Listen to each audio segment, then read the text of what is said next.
Amis des appareils de mesure, bonjour. Les appareils de mesure, finalement, ça sert à quoi?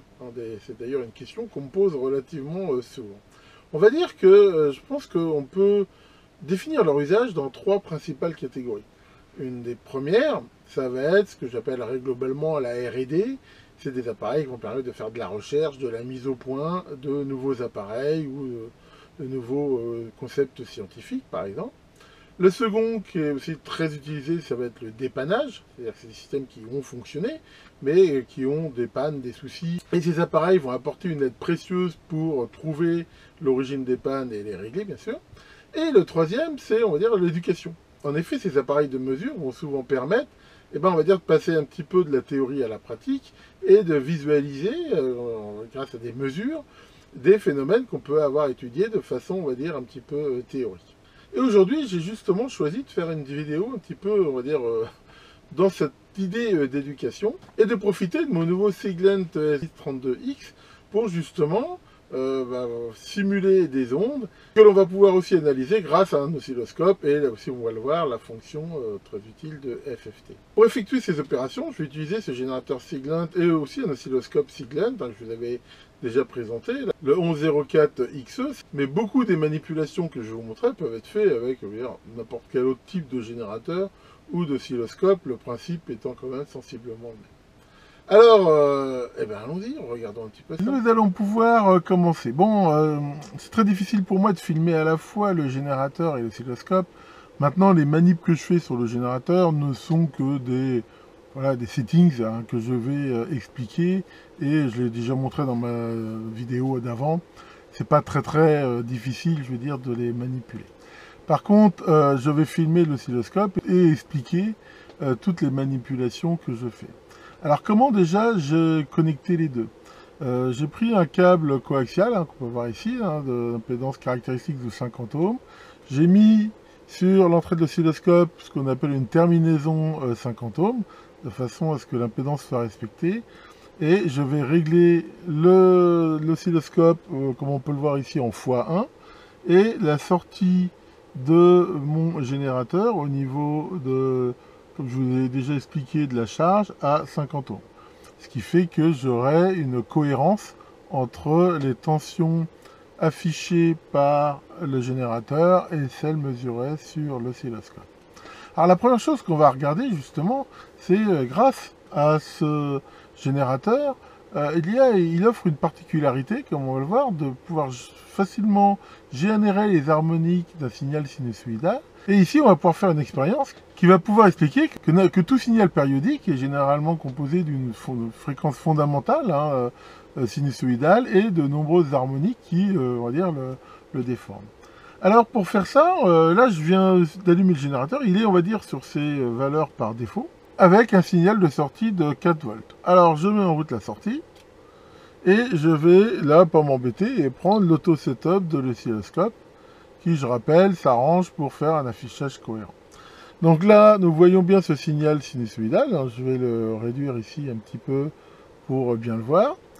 Voilà, il est correctement synchronisé. Et ce qu'on va faire maintenant, justement, c'est y ajouter des harmoniques. Donc là, ce qu'on voit, c'est le signal sinusoïdal, ce qu'on appelle la fréquence fondamentale, qui est à 1 kHz. Je vais aller dans le menu harmonique et dire que je ne veux que des harmoniques de type impair. En effet, un signal, comme on va le voir, rectangulaire, est composé de la somme de toutes les harmoniques impaires d'un signal sinusoïdal. Donc là, je suis sur l'harmonique d'ordre 3. Alors pour l'instant, elle est à 0. Et je vais commencer, hop, voilà, à lui mettre ici, par exemple, un signal de 2 volts. Déjà, on voit qu'on n'est plus sinusoïdal du tout, mais qu'on commence déjà un petit peu à se rapprocher d'un signal rectangulaire. Maintenant, je vais aller sur la 5e harmonique, et je vais aussi y rajouter, voilà, un signal par exemple de 1 volt. Et on voit qu'on se rapproche encore d'un signal carré. Et je vais continuer ici.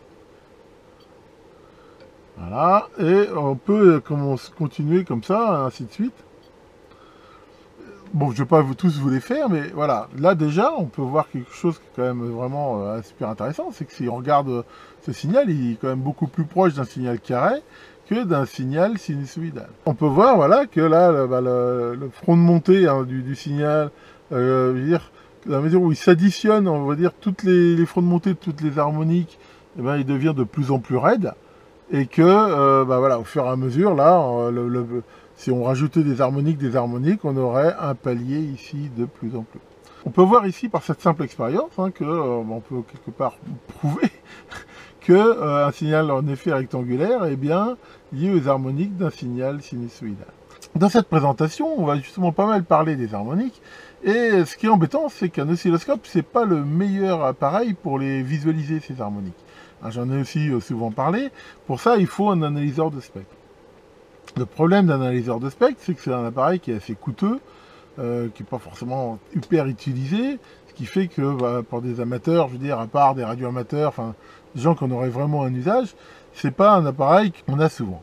Par contre, maintenant, la plupart des oscilloscopes numériques offrent ce qu'on appelle la FFT, un Fast Fourier Transformer, qui permet d'avoir une visualisation d'un signal, non pas de l'évolution du signal en fonction du temps, comme un oscilloscope, mais de la puissance en fonction de la fréquence. C'est ce que les Anglais appellent le time domain pour un oscilloscope et le frequency domain pour un analyseur de spectre ou une FFT.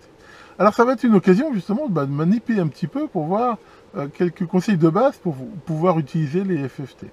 Alors, je ne vais pas rentrer dans des tas de considérations mathématiques, mais ce qu'il faut savoir, c'est quand on veut utiliser une FFT, il faut essayer d'avoir beaucoup d'échantillons. C'est-à-dire que si je fais une FFT juste là-dessus, elle va être relativement, pas tellement, je veux dire, parlante. Par contre, si je m'arrange comme ça pour avoir pas mal d'échantillons, eh ben, elle sera sans doute plus représentative. Alors, généralement, c'est sur la voie mat qu'on a ça. Voilà, et je vais choisir ici FFT. Voilà. Cette FFT, maintenant, nous allons pouvoir la configurer. Alors, déjà en horizontal, où je vais pouvoir choisir la fréquence centrale. Donc là, je suis beaucoup trop. Je vais prendre une des harmoniques de mon signal. Je ne peux pas le régler finement parce que ici, il faut aussi que je baisse la résolution. Donc là, je vais prendre 1 kHz par division et me mettre en fréquence centrale. Hein, c'est la fréquence du milieu. La troisième harmonique, par exemple, 7 kHz. Alors, sur certains modèles, on peut régler comme ça. Mais là, cet oscilloscope-là, hein, comme certains autres, donne la possibilité de saisir directement la valeur, ce qui, bien sûr, est plus rapide et plus précis. Voilà, donc là, on commence à voir le fameux spectre, et il reste après à le régler en vertical, où on va avoir le reference level et l'échelle. On peut voir que l'échelle, c'est l'amplitude du signal, et le reference level, on va dire, c'est sa position, c'est un petit peu le niveau plancher. Donc là, on voit que je peux, voilà, le baisser comme ça, ici. Et là, là j'ai une vision vraiment très intéressante, justement. J'ai toujours la vision aux fonctions du temps, et ici le spectre. Et on voit bien les différentes harmoniques. Si je baisse, voilà, la valeur des harmoniques, par exemple, si je prends l'harmonique cinquième et que je la baisse, hop, voilà, on l'a bien vu ici qui disparaît. Si je la remonte, on la revoit bien qui apparaît ici. On voit qu'on a réellement l'équivalent d'un analyseur de spectre, hein, et qui finalement se règle de façon assez simple. Bon, on va regarder un autre exemple qui est très connu au niveau justement de l'analyse spectrale. C'est ce qu'on appelle d'avoir un spectre en peigne. Pour faire ça, on va utiliser là le côté un petit peu DDS, parce que dans les signaux de type arbitraire qu'offre le générateur, il y en a un qui s'appelle P-pulse. Le signal P-pulse, voilà, si on le regarde bien, on peut voir que c'est un signal qui est constitué de plein de petites impulsions très très courtes à la fréquence que l'on désire. Là, par exemple, je suis à 1 kHz. Et le spectre qu'on a ici, hein, on l'appelle spectre en peigne, et ben on voit qu'il est fait de plein de crêtes qui sont espacées de la fréquence des impulsions. Par exemple, si maintenant je passe à 2 kHz, voilà, on va voir que maintenant j'ai bien ça sur 2. Là, je reviens 1 kHz, je l'ai bien sur 1. Alors ça, c'est quelque chose qui est assez intéressant. Alors surtout, ce qui est pas mal, c'est que si on revient en réglage et que je me baisse la résolution, voilà, on peut voir que ça va très très loin. C'est-à-dire que ça va faire un spectre en peigne. Voilà, hein. Si je monte la fréquence, voilà, on retrouve bien là cette notion de peigne et qui va rester quasiment constant, alors plus ou moins loin. Après, ça va dépendre de la raideur des fronts, ça va dépendre aussi de la bande passante du système de mesure, mais on voit là, c'est pour ça qu'on appelle ça un spectre en peigne. Et ça, alors, c'était utilisé aussi, par exemple, comme marqueur sur des récepteurs radio. En faisant ça avec, par exemple, une fréquence de 1 kHz, eh bien, il y a des chances que si je mélangeais ça avec mon signal d'entrée sur un récepteur radio, eh bien, à tous les kilohertz, en gros, j'aurais une sorte de petite bip, ce qui me permettrait éventuellement de faire une sorte de marqueur, comme ça, fréquentiel. Alors, en même temps, on va pouvoir quelque chose qui est assez sympa, c'est que lors de la mise à jour de ce oscilloscope, je rappelle, c'est un SDS 1104, ils ont fait une mise à jour il n'y a pas longtemps, et ils ont rajouté des outils qui sont assez sympas, qui justement, commencent à se rapprocher un peu plus des outils qu'on trouverait normalement sur un analyseur de spectre. Je vais essayer de monter un petit peu là. Voilà. C'est un peu fort sur l'échelle. C'est pas toujours facile à régler. Voilà, il faut trouver le bon réglage. Qu'ils ont rajouté, eh ben, ça va être la possibilité de justement mesurer ces pics. Ce qu'on veut savoir sur ces pics généralement, c'est leur amplitude et leur fréquence, parce que ils montrent justement la présence des harmoniques. Je rappelle que ça, c'est un petit peu comme si on regardait toute la bande de fréquences, et ça montrerait que à chaque fois qu'il y a un pic ici, ça veut dire que sur cette fréquence particulière, on pourrait écouter. Il y a vraiment un signal. Ça montre bien la puissance du signal au niveau de la fréquence. Voilà. Alors, si je veux justement mesurer ces pics, ils ont rajouté des outils, et là, on voit qu'il y a ce qu'on appelle justement directement une gestion des pics. Voilà. On va pouvoir dire à partir de quel niveau on considère qu'il y a un pic. Voilà, là par exemple, c'est 80, on va le mettre aux alentours de 60. Ça veut dire que la 60, c'est la limite qui est à peu près au milieu. Ça veut dire que lui, il va commencer à considérer qu'il y a un pic quand c'est au-dessus. Et on voit que, je ne sais pas si on voit bien, là au-dessus, il a mis ce qu'on appelle des petits marqueurs sur tous les pics qu'il a trouvés. Et maintenant, ces pics, il va pouvoir nous les afficher. Voilà. Avec une table, une fréquence. Donc ça, c'est vraiment quelque chose qu'on retrouve typiquement dans un analyseur de spectre, et c'est pas par contre très fréquent de l'avoir, surtout sur des oscilloscopes un peu d'entrée de gamme, au niveau de la FFT. Par exemple, si vous avez un SDS 1202, à ma connaissance, il a la fonction FFT, c'est-à-dire que vous pourrez très bien refaire cette manip pour voir le spectre, mais vous n'aurez pas cette possibilité de voir les pics. Et là, on peut regarder que la fréquence des pics, eh ben, elle est bien espacée de 1 kHz. On voit bien 38, 39, 40, 41, 42. Donc voilà, on peut voir là des applications pratiques et aussi didactiques, dans la mesure où ça, c'est quelque chose qu'on pourrait très bien étudier d'un point de vue mathématique.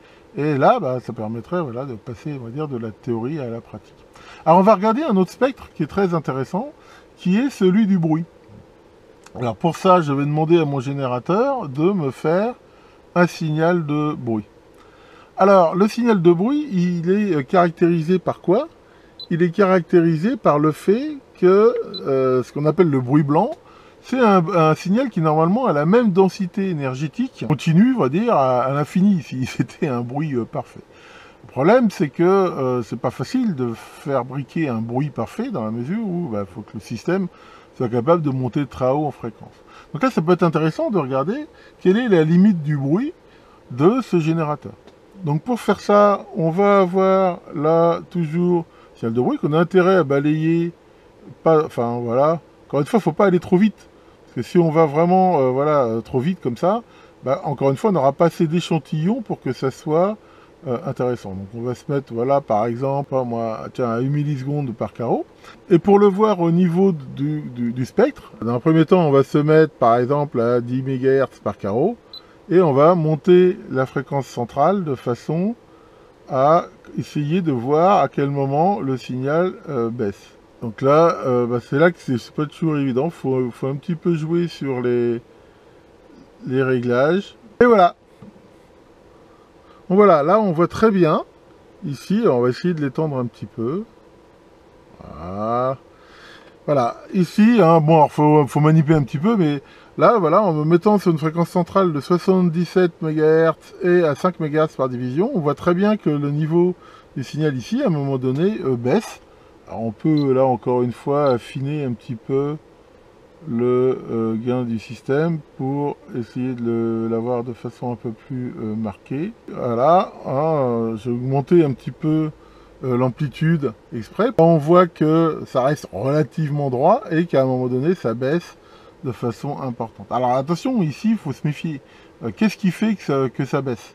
Alors pour connaître la valeur de ce point-là, encore une fois, ils ont aussi rajouté dans les outils la possibilité d'avoir ce qu'on appelle des marqueurs, voilà, et de déplacer ce marqueur. Facile, voilà, on le voit ici, c'est ce petit point qui se déplace. Et c'est un petit peu comme les curseurs hein, d'un oscilloscope. Comme avec le spectre, ça fait vraiment beaucoup d'ondulations, mais voilà, on voit que j'arrive à mettre le point à peu près, hein, je veux dire, à l'endroit où ça baisse. Et on peut voir que le marqueur est à 76 à peu près mégahertz. Alors ça, ici, vu la bande passante de l'oscilloscope, c'est quand même probablement la limitation plutôt du générateur. D'ailleurs, je le confirme parce que je l'ai mesuré avec un vrai analyseur de spectre, et c'est à peu près ça. Donc voilà, ça on voit que c'est une autre utilisation, c'est de regarder, on va dire quelque part, la fréquence max de du bruit généré par ce générateur, et on peut voir que voilà, c'est pas forcément très haut. Maintenant, avoir des générateurs de bruit qui montent très haut, hein, moi j'en ai un qui monte à plusieurs gigahertz, c'est des appareils qui coûtent beaucoup plus cher. Enfin voilà, bon, j'ai déjà parlé un petit peu du bruit, je ferai d'autres vidéos sur le sujet. Pour continuer, maintenant, on va faire une autre manipulation qui va être de la mise en évidence avec aussi une FFT et ce type de générateur de la bande passante utilisée par un signal modulé. Je vais prendre un signal sinusoïdal à 1 MHz. Donc là, je choisis fréquence 1 MHz. D'une amplitude de... Alors, on va prendre un volt, histoire d'avoir quelque chose de simple. Et là, hop, je vais refaire un coup d'auto-setup. Ici, donc, j'ai mon signal sinusoïdal de 1 MHz. Alors, pour bien voir, ce que je vais essayer aussi, c'est que je vais changer l'affichage de la FFT. Pour info, on peut afficher la FFT, comme on l'a vu ici, avec l'écran coupé en deux. Full screen, c'est-à-dire qu'on va voir et le spectre et le signal sur le même écran, ou ne voir que le spectre. Ici, on va se mettre, par exemple, full screen. Alors, la première chose à faire, ici, ça va être encore une fois d'aller sur le signal, et comme je l'ai dit, de le régler de façon quand même à, voilà, faut éviter ça, faut avoir un nombre d'échantillons relativement important. Voilà. En gros, quand on fait une FFT comme ça, voilà, on peut le régler jusqu'à temps qu'on distingue le signal, je veux dire, voilà, en horizontal, et là, on a à peu près la chance d'avoir quelque chose. Alors maintenant, ce signal, il est de 1 MHz, donc je vais revenir sur le réglage horizontal et je vais me mettre une fréquence centrale de 1 MHz. C'est-à-dire que je vais dire, je vais voir le pic qui va être celui de la fréquence on va dire fondamentale de mon signal. Voilà, et alors bien sûr maintenant il faut aussi que je vais me mettre avec une résolution de l'ordre de voici 10 kHz par carreau. Là ça me permet de bien mon signal. Alors déjà on peut voir quelque chose qui est assez intéressant, c'est qu'en effet plus j'ai d'échantillons, comme on peut le voir, plus on va dire la résolution, la finesse de mon spectre est bonne. Hein, là on peut voir même que je peux voilà, la baisser encore, qui me donne une vision de mon spectre qui est beaucoup plus, enfin on va dire, beaucoup plus précis. Je reviens sur l'idée, hein, qu'est-ce que ça représente ici, cette ligne de spectre? Et bien on va dire que c'est l'énergie du signal à la fréquence de 1 MHz. D'ailleurs on peut voir avec le générateur que si j'augmente l'amplitude de mon signal, on voit bien que le spectre augmente. Alors attention, je rappelle que l'échelle du signal sur l'oscilloscope, elle est linéaire, l'échelle ici, elle est logarithmique. Donc c'est pour ça que ça augmente beaucoup moins que le signal. Ce qu'on va pouvoir mettre en évidence maintenant ici, c'est justement la modulation. Ça veut dire quoi? Ça veut dire que ce signal-là, c'est ce qu'on appelle une carrier wave, hein, CW, comme disent les Anglais. C'est, on va dire, une onde pure de 1 MHz.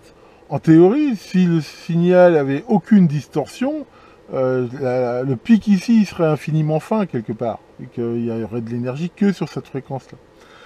Maintenant, qu'est-ce qui se passe si je me mets en mode modulation? Donc là, je vais choisir modulation, de type modulation d'amplitude. Là, je vais faire une modulation pour l'instant à 0%. Je vais choisir une forme de modulation sinusoïdale et à une fréquence de 10 kHz. Donc là, pour l'instant, comme mon signal n'est pas modulé, hein, le pourcentage de modulation est à 0, j'ai toujours ma porteuse pure. Et on va regarder ce qui se passe quand je vais augmenter ce pourcentage de modulation. Voilà, et allons-y. Et là, tiens, qu'est-ce qui est vachement intéressant? Là, je suis modulé déjà à 8%. On peut voir apparaître sur le côté ces deux crêtes, ici, de chaque côté. Et bien, c'est justement, ça représente la modulation. C'est-à-dire que le fait de moduler ce signal qui est à la base de 1 MHz avec un signal de 10 kHz, fait apparaître des crêtes ici de 10 kHz. Et pour bien mettre ça en évidence, si je change la fréquence de modulation, et ben voilà, là par exemple, je suis plus modulé qu'à 5 kHz, les crêtes se rapprochent. Si je module à 20 kHz, les crêtes s'éloignent. Donc en gros, la fréquence de modulation va plus ou moins élargir ici le spectre, ce qui veut dire que plus je vais moduler à une fréquence élevée, plus il va y avoir une occupation, on va dire, du spectre grande par rapport à la fréquence centrale, alors que la profondeur de modulation, comme on le voit ici, elle joue sur l'amplitude. Voilà, là par exemple, je module, je suis modulé à 100%. À 100%, j'ai presque les mêmes niveaux de crête ici de chaque côté. Voilà, donc ça, c'est quelque chose qu'en regardant avec un oscilloscope classique, on ne verrait pas du tout, alors qu'on voit très bien ici avec un analyseur de spectre. Et ça explique quoi? Ça explique qu'en modulation d'amplitude, par exemple, si je veux moduler avec une fréquence de 20 kHz, eh ben, je vais occuper sur ma fréquence de 1 MHz une bande de fréquence de 1 MHz plus 20 kHz moins 20 kHz. Bon, je ne vais pas le refaire, mais ici on pourrait remettre les pics, les marqueurs, et ainsi de suite. Ce qui fait que si, par exemple, je veux faire plusieurs canaux, hein, ce qui va être le cas par exemple dans les fréquences aviation, il va falloir que mes canaux, je ne peux pas les rapprocher trop, parce que sinon ils vont se bouffer l'un l'autre. Dans la mesure où si j'ai un canal qui est ici et que son pic à droite vient bigorner le pic à gauche là, et ça veut dire que voilà, quand je serai sur un canal, j'entendrai l'autre et vice versa. Voilà, ça c'est typiquement le genre de manipulation qu'on peut faire, vous voyez, avec ce genre de générateur. Hein, n'importe quel géné qui peut faire de la modulation et un oscilloscope qui fait un 50, hein, vous pouvez essayer de refaire ces manipulations. Chose aussi là par exemple qui va être assez sympa, c'est que là on a typiquement de la modulation d'amplitude. Et là, on va pouvoir, si je reviens dans le menu modulation, je vais changer de type de modulation et je vais prendre une modulation qu'on appelle Double Sided Band, DSB. Et là, on va voir quelque chose d'assez sympa. C'est que si je reprends toujours une modulation de 10 kHz, voilà, et je retrouve bien mes pics de chaque côté, mais j'ai plus le pic de la porteuse. Un DSB, ça veut dire Double Sideband, ça veut dire que c'est un système qui supprime l'onde porteuse. C'est-à-dire on garde ici les deux pics de fréquence qu'on retrouvait en AM, c'est exactement les mêmes, mais la fréquence porteuse est supprimée. Et ce qu'on appelle la fameuse BLU, bande latérale unique, c'est qu'une fois qu'on a ça, par un système de filtrage, on dégage un des pics. C'est les fameux canaux inférieurs ou supérieurs. Le fait de faire ça, ça apporte des tas d'avantages. On voit que ça occupe moins de bandes passantes. Déjà, enfin bon, pareil, c'est pas tellement le but là de la vidéo de parler de ça. Mais ici, on retrouve ça qui est super intéressant. Et là, regardez, si je remodifie la fréquence, voilà, là par exemple, je suis à 20 kHz, et on voit bien que ça écarte là les bandes. Alors que si pour le coup je diminue la fréquence, voilà, les bandes se resserrent. Voilà. Donc là, c'est vraiment, on va dire, l'illustration parfaite de Bon, après, on peut s'amuser, hein, mais là, la vidéo va commencer à être vraiment très longue, donc je vais m'arrêter là. Mais on pourrait regarder, hein, faites-le, justement, si vous avez un générateur. Essayez de regarder en FFT comme ça, ce que ça va donner en FM, en modulation de phase, enfin, des choses comme ça. Donc, bah voici pour... donc voilà, hein, ce genre de manipulation qu'on peut faire comme ça avec un oscilloscope et un générateur. Allez, pour finir en beauté, je vous ai montré l'autre fois que dans les formes d'ondes arbitraires que proposait le générateur, il y en avait une qui s'appelait Voice. Et quand je suis quelqu'un de curieux, j'ai voulu écouter ce que c'était. Donc là, je rappelle que en sinus, voilà, je l'ai branché, comme on peut le voir sur un ampli. Donc je vais choisir dans les ondes arbitraires. Dans le type d'onde, dans build-in, on voit que dans engine ici, il y a différents signaux, dont un qui s'appelle voice. Et je vais le sélectionner. Et on va écouter ce que ça fait. Hello. Ah, Hello. alors faut pas aller très Hello. vite. Hello. Hello. Hello. Hello. Voilà, on peut voir que si on le règle sur 1 Hz, Hello. eh ben, ça dit bonjour en anglais. Hello. Voilà. Alors ce qui est marrant, c'est que bien sûr, on peut aller plus vite. Hello. Hello. Hello.